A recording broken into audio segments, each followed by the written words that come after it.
Olá, tudo bem?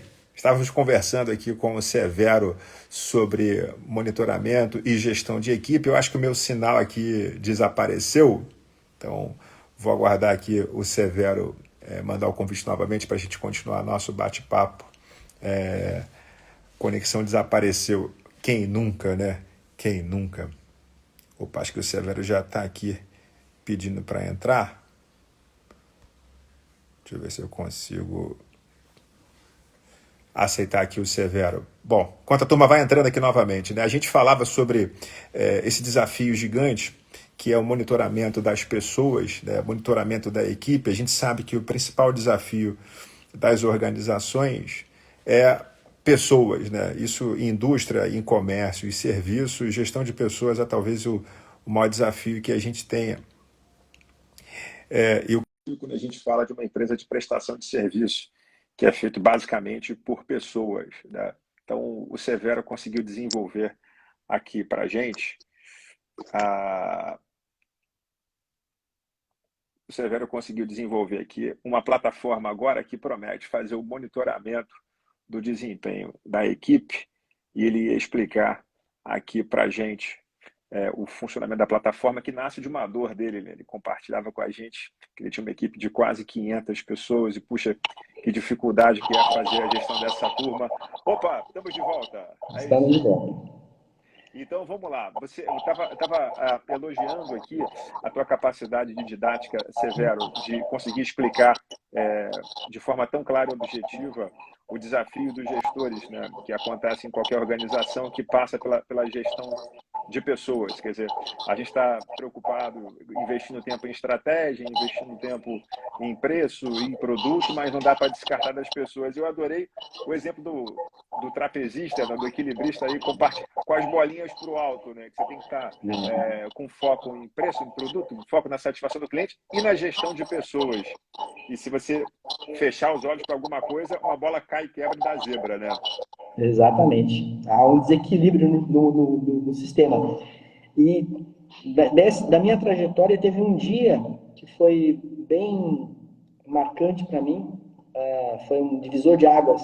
Há uns 10 anos atrás, eu tinha assumido um contrato na Secretaria da Fazenda do Estado de São Paulo e eu recebi esse contrato com margem inadequada e já uma encomenda da presidência da empresa tem que demitir, tem que melhorar o resultado. Eu tive que demitir 43 pessoas no dia, em um mesmo dia, por conta de uma oscilação de margem. E o critério, porque eu não tinha ainda, faziam 15, 20 dias que eu tinha assumido a posição lá, era custo, folha de pagamento. Então, a recompensa que às vezes uma empresa que se depara com dificuldades tem a dar para um colaborador que se tornou caro na carreira. E é importante dizer que ninguém fica caro porque é bonitinho. Você teve tempo de casa, dissídios que recebeu, promoções que recebeu, e aí um dia a água bate em algum lugar, e aí o critério qual é? Por falta de um melhor. É custo. Esse dia para mim ele foi extremamente traumático porque não havia nenhum critério, é simplesmente custo. E aí a vantagem de ter mais de 40 anos é que a gente coleciona relacionamentos, né? Então eu separei do meu LinkedIn, que já tinha mais de 500 mil, mais de 1.500 pessoas na época, 143 pessoas que eram mais qualificadas que eu em alguma coisa ou todas as coisas. E eu fui conversar com essas pessoas, CEOs de empresas, CIOs, CTOs, gestores de negócio, e perguntar, cara, qual é o critério de demissão principal na tua empresa? Fala para mim, que eu estou fazendo um estudo aí. E uma pena, a grande maioria das vezes, quando há uma necessidade de resgatar um prejuízo, de reagir frente a uma hostilidade de mercado, ou uma concorrência, é demissão. A folha de pagamento é o mais rápido. Em 30 dias você tem resultado. E o custo normalmente é o critério. Então, as pessoas, teve uma empresa que, quanto maior é mais comum. Coloca em Excel, ordena por custos mais caros primeiro e você vai salvando quem você conhece, até atingir o resultado que se precisa, o que é uma tragédia. Demitir por custo sempre é uma tragédia. Alguém, em algum momento, não conseguiu ter a habilidade ou a organização toda falhou em ter a resposta certa para que essa tragédia fosse minimizada com gestão adequada de processos, com busca de resultado mais adequado, com melhoria de rentabilidade, talvez com engajamento de pessoas.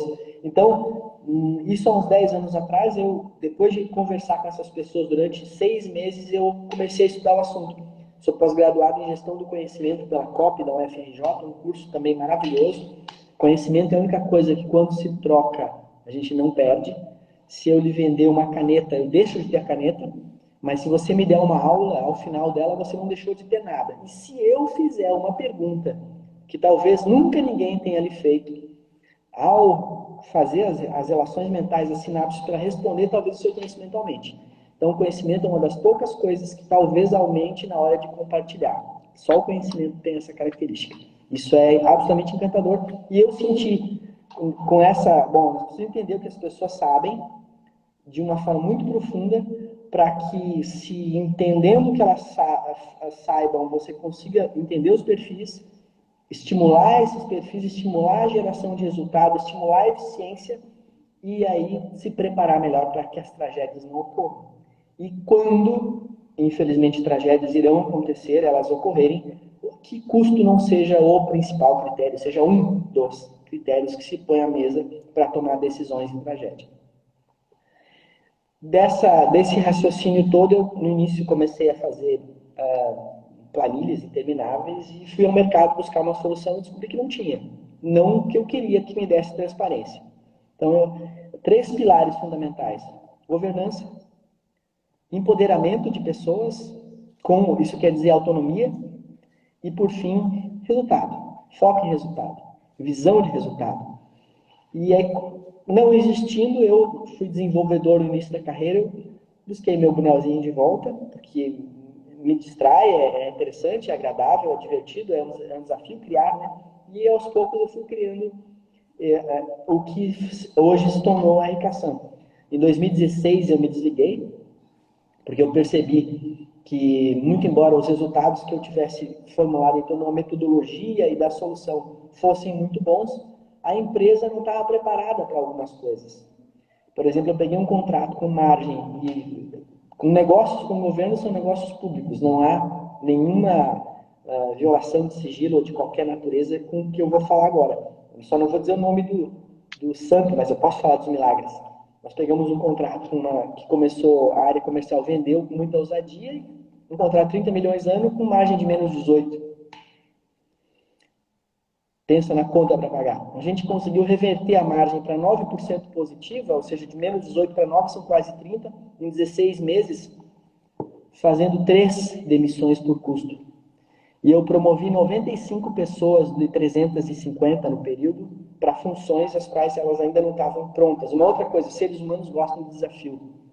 E tem o princípio de Peter, que fala que a gente é demitido no máximo da nossa incompetência, né? O cara é um técnico bom, aí ele vai para sênior, ele já começa a ficar um pouco incompetente, e ele chega a diretor, ele está no máximo da incompetência dele, é aí que ele cai. Eu não gosto muito desse princípio, mas porque, na verdade, o nosso desafio é dar as ferramentas para que a gente diminua esses gaps que a gente tem a informação e as pessoas se qualifiquem para executar funções nobres e funções as quais há pouco tempo atrás ou algum tempo elas não estariam prontas. Esse é o desafio. Então, a Ricação é entender pessoas, entender processos, da autonomia, mas num nível muito visceral, baseado em governança de dados. Daqui a pouco eu posso entrar um pouquinho mais no detalhe disso. Maravilhoso, maravilhoso. Deixa eu agradecer aqui, Severo, a participação da turma que está aqui com a gente, o Diego está aqui prestigiando nosso bate-papo, obrigado. João Fidelis, a Bruna, o Tiago, foto linda aqui, o Beto está com a gente, o Felipe, Erion, Advocacia, Magnum, Lala, Pereira, o Caio, Eloá, rapaz, o Thiago Lima, o Áureo Alves, a Thalita, o Rodrigo, o Matheus, Ana Delenhausen, Fábio Alves, Cristiane Cunha, tem gente pra caramba aqui prestigiando. Deve ser esse olho bonito que você tem aí. Ô Severo, deixa eu compartilhar contigo uma experiência.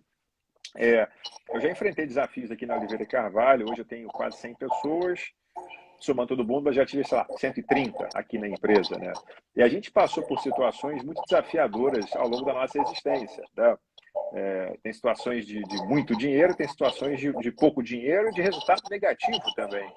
Teve um caso que foi emblemático, hoje é o caso do meu sócio, eu tenho 12 sócios aqui na empresa, um deles, o Thiago, uma vez, ele estava está aqui com a gente, ele estava tentando vender lá numa praça difícil e estava há um ano batalhando aquela praça e estava com resultado ruim. Ele falou assim, cara, você quer cortar? E ele era, na época, um colaborador, ele falou, você quer cortar meu salário pela metade? Porque eu não estou conseguindo entregar resultado para você. Isso é muito raro. Quer dizer, alguém que tenha consciência, que a gente vê o cara assim, eu queria ganhar um aumento. Peraí, querido, a vida é ônus e bônus, né? O que você tá me entregando? O que você está gerando, agregando de valor para justificar, numa fotografia mais ampla, você ter uma melhora da tua remuneração, da tua participação? E eu segurei o Thiago dando prejuízo durante um bom tempo. E hoje ele é uma das pessoas que tem o melhor resultado dentro da Oliveira e Carvalho.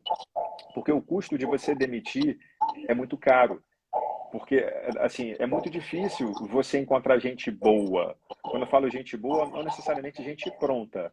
Eu digo gente boa com bons valores. Porque hoje eu prestigio mais o aspecto comportamental do que o técnico. Ele tem que ter um mínimo de Contrate o técnico. caráter, forme o técnico, né? Exatamente isso. A sua frase é perfeita. Contrate o caráter, demita. E é isso que a gente vive no dia a dia. Então, eu já enfrentei desafios aqui econômicos, da gente operar no prejuízo, eu tenho que tirar do bolso, e aqui os meus sócios são testemunhas, para poder bancar, para não tirar gente boa. Porque eu sei que se você demitir, cara, você vai gastar 6 meses para contratar alguém legal de novo. E não é só isso. É 1 milhão de entrevistas, porque hoje eu concentro meu esforço na contratação. Muito. Porque se você contratar errado, meu amigo, você vai ter que treinar o cara para daqui a 2, 3, 6 meses perceber que esse cara está na posição errada, não é o cara. Então, eu prefiro aguentar o tranco no prejuízo, suando sangue, né? Mas para ter a certeza de que estou fazendo boas contratações. E aí eu faço uma coisa hoje curiosa. Mesmo que o cara não esteja me entregando um resultado positivo, eu olho o comportamento. Porque o caso do Thiago, lá em Minas Gerais, o Thiago estava fazendo todas as coisas certas, né? Não estava prosperando ali pelas variáveis mercadológicas. E aí é nossa responsabilidade como gestor. Eu estou enxergando, eu estou conseguindo diferenciar se o problema é a pessoa, ou não a pessoa em si, o comportamento dela, ou alguma outra coisa, que, cara, se o teu produto está com preço errado, se o teu produto é bom, mas não está na praça errada, você tem que fazer a fotografia completa. Então, hoje o Thiago, resumindo, é meu sócio aqui na empresa. Eu faço coisas como também, Severo, mesmo que eu não tenha uma posição específica para aquela pessoa, se eu percebo no bate-papo que é um talento, eu trago para dentro. Mas nem penso duas vezes. Eu vou pensar onde eu vou encaixar essa pessoa. Tem gente que vai querer me bater por isso. Mas como assim? Você não tem a posição? Não, querido. Se eu tenho gente boa, é raro. Gente boa, você tem que trazer para perto. E assim, para a sociedade. Quando eu fundei essa empresa aqui com a minha irmã, muitos anos atrás, éramos nós dois. Né? Hoje eu tenho 12 sócios. Né? Tem gente que virou sócio da Oliveira e Carvalho com 2 meses. Aí você fala, mas e que responsabilidade? Responsabilidade não. Né? Só de você conversar com a pessoa, eu não estou falando de gente que fala o que eu quero ouvir, não. Porque você tem a maioria das organizações, né, Severo, você tem experiência, a pessoa está caminhando na direção do precipício, ninguém é capaz de falar a verdade para ela. Mas eu já sei hoje, quando eu olho, que se a pessoa se posiciona, você tem um argumento igual ao meu, não. Você pode pensar o contrário, mas fundamenta, sustenta. Você enxerga a fotografia completa, você resolve o problema do ponto de vista processual. Vou dar um exemplo para você, Severo. Eu tenho aqui já tive aqui um executivo comercial que um cliente fez uma reclamação. Né? Pô, o teu executivo comercial ficou de me dar um retorno, não deu. Detalhe, quando eu contrato, ele passa por um treinamento, ele passa por um onboarding, ele convive com o executivo comercial, ele faz 1000 apresentações para a gente, ele sabe exatamente o que tem que fazer do início até o fim na linguagem dele, porque é minha responsabilidade de usar uma linguagem que ele entenda. Não é responsabilidade, não é a linguagem do emissor, é a linguagem do receptor. Feito tudo isso, aí o executivo não deu retorno para o cliente veio reclamar comigo. Quando eu falei com ele, falei, queridão, nosso cliente reclamou que você não deu feedback para ele. O que ele fez? Ele foi lá, passou a mão no telefone e foi dar um feedback para o cliente. Esse cara não entendeu. Ele não está mais aqui comigo, claro. Porque 3 dias depois, um outro cliente me ligou e falou assim, olha, teu executivo ficou de me dar um retorno, não deu. Aí eu passo a mão no telefone e falo, queridão, você não combinou com o nosso cliente dar um retorno para ele? Você... Aí que o cara fez? Foi lá e deu retorno para o cliente. Ele não alcançou. Ele não alcançou. O problema não é isso. O problema, ele tem que dar um passo para trás para resolver o problema de uma forma sistêmica. Pô, se o cliente está mandando uma mensagem que ele não está sendo bem atendido, alguma coisa errada ele está fazendo. Eu não quero que ele atue no efeito, eu quero que ele atue na causa. Ele está consertando a consequência, eu não quero a consequência. Cara, você está combinando um retorno com o meu cliente e está esquecendo de anotar na agenda, o problema é que você não é organizado. Você não está anotando na tua agenda que no dia tal você se comprometeu a dar um feedback e aí não vai funcionar. E aí que eu fiz? Sentei, chamei, expliquei, falei a primeira, a segunda, a terceira, e aí, Severo, as pessoas só mudam se elas quiserem mudar. Se não quiser mudar, ninguém muda ninguém. A pessoa só muda quando ela quer. E aí eu devolvo para você. Só é possível você fazer essa gestão de pessoas se você tem informação. E é isso que a tua plataforma entrega, não é isso? É. Eu estava anotando aqui alguns pontos enquanto você falava, e a questão é a seguinte, na minha visão, na nossa visão. Quando a gente precisa entender o que as pessoas fazem, nós precisamos olhar para o mercado. Vamos falar 5 empresas que valem mais de 1 trilhão. Amazon, Apple, Microsoft, a Meta, ou quase valia 1 trilhão. E o que essas empresas fazem, na verdade? Elas gerenciam informação, dados. Se a gente for no Google e fizer uma pesquisa sobre sapato, e aí você vai para o Estadão, vai ter uma caixinha querendo te vender um sapato. Você vai ser perseguido por sapatos em todas as navegações que você fizer. O que essas empresas estão fazendo? Elas estão aprendendo com o nosso comportamento e potencializando seus negócios num nível absurdo. Então, a gente por que eu estou falando nesse exemplo? Porque eu descobri que a gente precisa aprender com os nossos funcionários também nesse nível. E aí a gente substitui a palavra controle pela palavra assistência. Eu assisto, a nossa plataforma assiste o que as pessoas fazem num nível visceral durante todo o trabalho, porque eu quero aprender quem faz, como faz, o que deixou de fazer que outros estão fazendo, o que faz que outros que não atingem aquele resultado não fazem. E eu não posso entrevistar pessoas, eu tenho que entrevistar os dados. Tem um economista inglês chamado Clive Humby, que falou uma coisa que você já deve ter ouvido e todo dia alguém está publicando. Os dados são o novo petróleo. Então a gente tem que extrair esses dados, refinar isso, porque petróleo não serve para nada. Se a gente colocar no tanque do nosso carro, ele não vai andar. Se a gente tentar fazer um objeto... Aliás, o petróleo tem uma característica interessante. Eu visitei um polo petroquímico quando eu estava ainda na época do 2º grau, lá no século passado, e o cara da refineria falou o seguinte: petróleo é uma coisa tão nobre que queimá-lo é um desperdício. Porque ele tem N aplicações. Na nossa vida, plástico e N outras coisas que são petróleo modificado, né? Queimá-lo é uma das utilizações menos nobres, por incrível que pareça. Então, mesmo que um dia os combustíveis fósseis sejam substituídos, o petróleo ainda vai ter outros usos. Mas com essa desvio é para dizer, os dados têm uma riqueza e a gente precisa aprender a dar valor a eles. E a extraí-los de uma forma barata, rápida e refinar isso, trazer valor. Por exemplo, engajamento. Tem um estudo do MIT chamado The New Science of Building Great Teams, que fala que ninguém se engaja muito mais ou muito menos que os colegas. A energia se nivela. E a gente já ouviu a mesma coisa com a seguinte sentença: a cultura come a estratégia no café da manhã. Então, a gente já pegou de clientes, por exemplo, um time de 15 pessoas que às 9 e às 10 da manhã tinham 14 já, entregando menos da metade do que às 11 horas, que tinha 15. O engajamento num gráfico. E aí o que acontece? De manhã tem uma cultura de baixo engajamento naquela organização. Pior, algumas pessoas, 6 pessoas dos 15, ficavam até as 20 horas recebendo hora extra. Então, a gente tem baixa entrega de manhã, hora extra no final do dia. E isso a gente materializa de uma forma gráfica muito, muito bacana, que a gente chama de biorritmo, que é quanto de energia cada funcionário de entrega em cada hora do dia. Quando a gente olha grandes times, a gente pode, com esse tipo de análise, por exemplo, reduzir a hora extra em 80%. e corrigir ou moldar a cultura da organização em torno de engajamento. Se fala muito hoje a tal da jornada de 4 dias, né? Olha, tem clientes nossos que perdem 30% de engajamento. Eles já fazem uma jornada de 4 dias sem nem saber, porque o engajamento nunca deve ser 100%. Isso é um fato que é irrefutável. Se a gente se engajar 100%, vamos ter o problema do burnout, a nossa qualidade de execução vai cair, vai ter retrabalho. Então, o engajamento ele tem que ser calibrado dentro da cultura e dentro da atividade da organização. A área comercial, por exemplo, que você citou, não deve ter um engajamento muito alto, exceto aqueles caras que estão no SDR, que vão lá receber, fazer ligação para cliente. Esses caras vão estar usando o telefone, eles têm que ter um engajamento alto. Mas o vendedor bom, ele tem que estar no telefone, ele tem que estar na rua, ele tem que estar no ombro a ombro com o cliente. Esse cara não vai ter um engajamento em estação de trabalho, que é onde a gente coleta essa informação.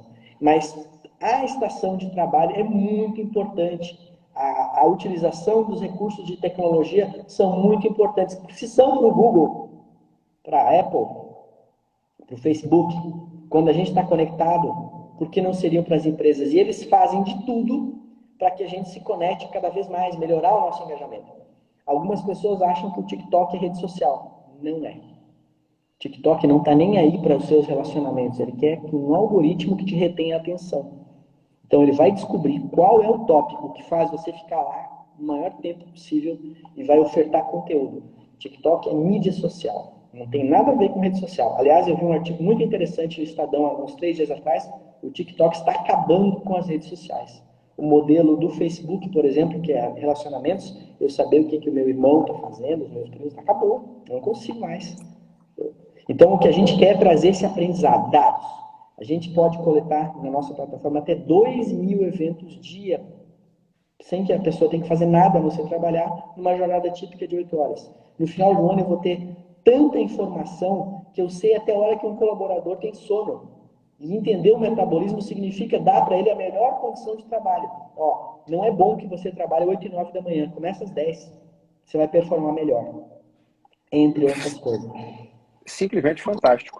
Quer dizer, você consegue identificar biorritmo, adesão, produtividade, engajamento na plataforma. Isso. E com isso, eu quero tangibilizar o empoderamento. Se fala muito em liberdade. Vamos usar governança. As empresas hoje não podem abrir mão de governança.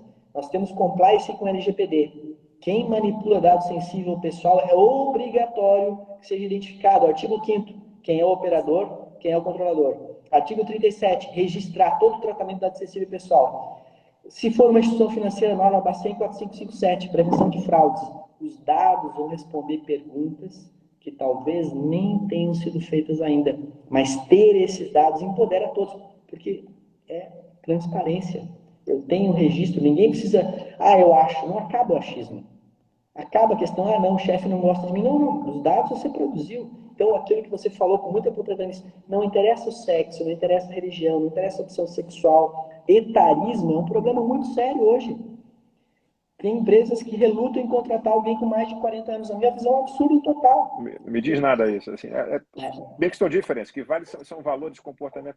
Agora, Severo, o que você está fazendo aí, cara, você está tentando traduzir para a nossa audiência, quer dizer, é mais ou menos o que o Google faz para me conhecer, identificar meu perfil, que tipo de informação eu busco, o que o YouTube faz para identificar os meus gostos e me sugerir coisas com mais aderência ao meu mindset, você faz com a tua plataforma, com a estação de trabalho do colaborador. Cara, você vai revelar coisas que nem a própria pessoa sabe. Quer dizer, não necessariamente a gente vive momentos de superficialidade extremas, assim, com algumas exceções, 9 em 10 não sabe o que está fazendo aqui, né? Você vai ajudar a pessoa a trabalhar melhor e mais feliz, cara. É fantástico isso. E feliz produz mais. E vamos falar de governança, 3 pilares: pessoas, processos e ferramentas. Eu vou dar um exemplo aqui de engajamento. Tem um cliente nosso que tem um time, um cara lá que se engaja 82%. Esse é um engajamento muito bom. E tem outro cara que se engaja 95%.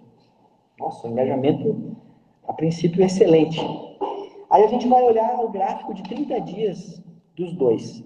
O cara que se engaja 82%, ele se engaja entre 8 e 17 horas. O cara que se engaja 95%, alguns dias ele trabalhou à meia-noite, alguns dias a 1, alguns dias a 2, e em 30 dias ele trabalhou todas as horas do dia. No engajamento dele, ele gerou 100 horas de hora extra e de adicional noturno no mês. E aí a gente entra num outro tema, que é justiça do trabalho.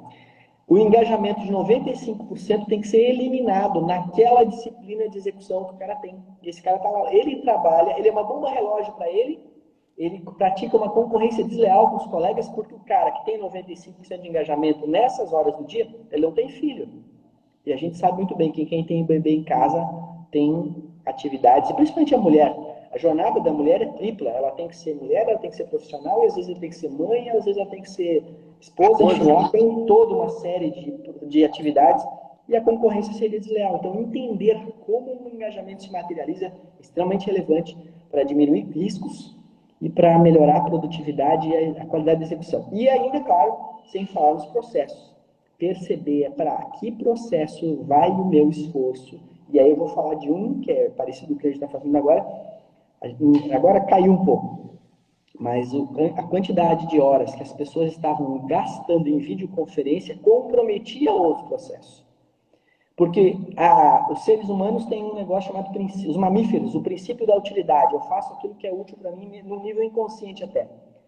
A microgestão, e é saber o que o meu colaborador está fazendo lá longe, na época da pandemia, causa uma insegurança em grande parte de nós, gestores. Aí o cara tem que chamar, vamos fazer uma vídeo, todos os dias. Acaba gastando mais tempo na vídeo do que no tete-a-tete, né?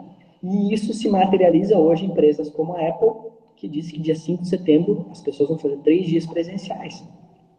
Porque é necessário esse tete-a-tete. A criatividade, a cocriação, ela se potencializa no cafezinho, naquela coisa mais relaxada. E isso a nossa videoconferência não consegue fazer. É muito legal não precisar pegar um trem, né? É muito bacana. Eu morei em São Paulo 10 anos. É horrível pegar metrô e trem lotado. É horrível, claro. Mas o modelo híbrido, na minha visão, é o modelo mais adequado para atingimento de resultado, com governança em todos os lugares. Na minha estação de trabalho na empresa, e dentro eu tenho uma percepção total de tudo. E aí eu vou aprender com isso. Simplesmente maravilhoso. Que papo rico, Severo. E a nossa audiência, se quiser ter mais informações sobre esse modelo de geração de dados da equipe para mais eficiência, para melhor condução das coisas, pega essas informações onde? Pode ir no nosso site, lá no www.rcação.com.br, passar um e-mail para contato@rcação.com.br, a gente vai ter uma satisfação em fazer uma apresentação sobre esses temas que eu considero essa questão de articular o empoderamento das pessoas com a governança. E governança quer dizer percepção de tudo com transparência, com justiça e, claro, a visão de resultado. Que processos estão fazendo diferença no meu resultado? Para onde vai o meu esforço? A gente consegue perceber, por exemplo, quando um processo permeia várias áreas da empresa, eu consigo saber quanto me custa na outra área o meu processo financeiro, quando ele não é eficaz o suficiente. Então, eu preciso, vou reduzir custos, eu vou otimizar esse processo. Vou dar um exemplo que não precisa responder, mas cada um de nós certamente tem dezenas de planilhas de estimação. Dezenas. E aí, teve um ex-cliente nosso que tinha 1.000 funcionários e gastava da folha de pagamento R$ 1 milhão, porque a gente também conecta o custo da folha direto nas atividades, né? R$ 1 milhão por ano gastando em Excel. R$ 1 milhão da folha de pagamento para pessoas pilotarem planilhas Excel.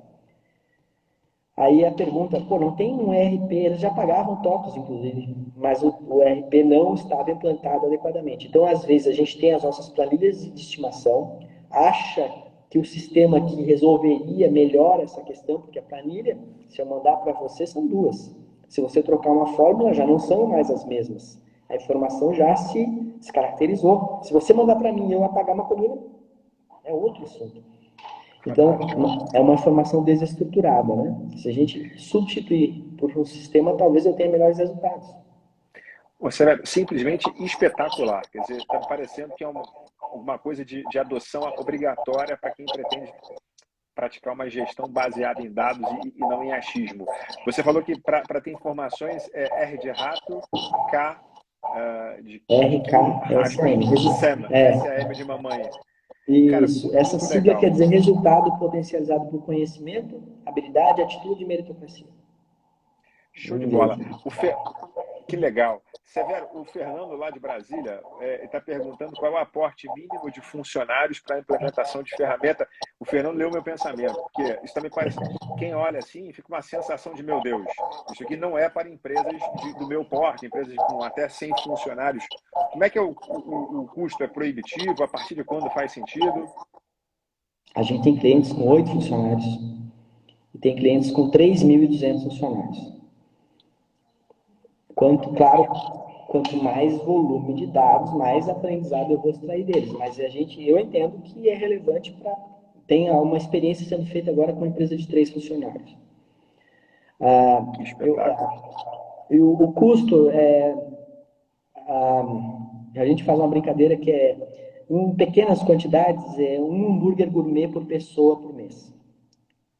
Até 2 no máximo, depende do hambúrguer.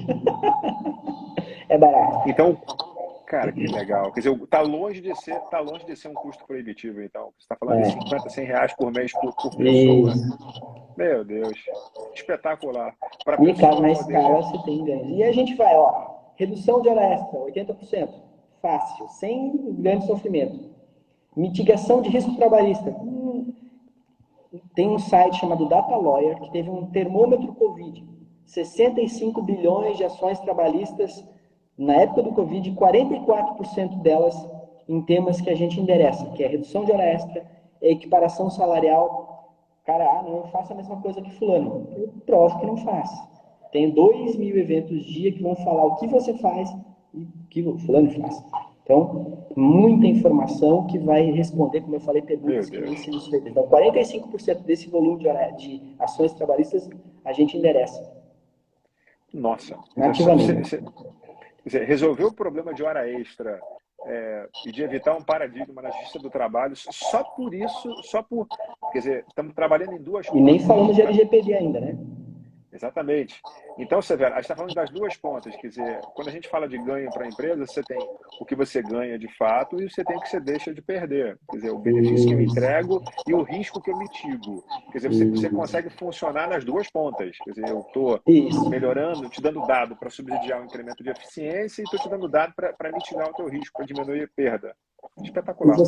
E você falou uma coisa muito interessante há pouquinho tempo atrás. Você, às vezes, reter ou se apropriar daquilo que alguém faz para executar o trabalho é muito importante. As empresas, às vezes, não têm a mínima ideia dos subsídios que alguém usa para fazer a entrega. A gente vai ter essa visão. Então, se você quiser treinar alguém, você vai pegar o log de trabalho de uma pessoa que você quer disseminar o conhecimento dela e vai dizer, cara, já tem o teu log aqui, monta um curso, uma roteira em cima disso que você já faz, porque a gente quer estimular comportamentos, resultados iguais aos seus, atitudes iguais às suas. Então, essa base de conhecimento, ela é riquíssima, riquíssima. Espetacular. Simplesmente espetacular. A gente já está desenhando para implantar aqui na Oliveira e Carvalho. Estou doido para poder fazer isso aqui também. Nosso time já está conversando. Ô, Severo, a gente já está aqui com quase 50 minutos aqui de bate-papo. A gente faz bate-papo geralmente de 30 minutos. O teu passou com justiça. Foi um dos mais longos, porque a plataforma é maravilhosa, as informações que você entrega, que você consegue organizar, é uma sensação maravilhosa também. Quero te agradecer o carinho, o entusiasmo, a paciência, a sua didática, que é simplesmente maravilhosa, e já deixar o convite aqui para a gente fazer um novo bate-papo aqui mais para frente, para poder explicar para a nossa audiência a implementação dessa solução tão bacana. Você quer deixar mais alguma contribuição para a turma? Eu queria agradecer a gentileza do convite. É muito bom a gente ter a oportunidade de falar de coisas que eu acho que são cruciais hoje em dia, entender pessoas, ter transparência e se afastar um pouco dessa visão de os dados vão defender quem é bom. E Jack Welch, que é um guru, falava do princípio 70, 20, 10. 70% das pessoas faz o que importa, faz bem feito, 20% faz acima e 10% não faz.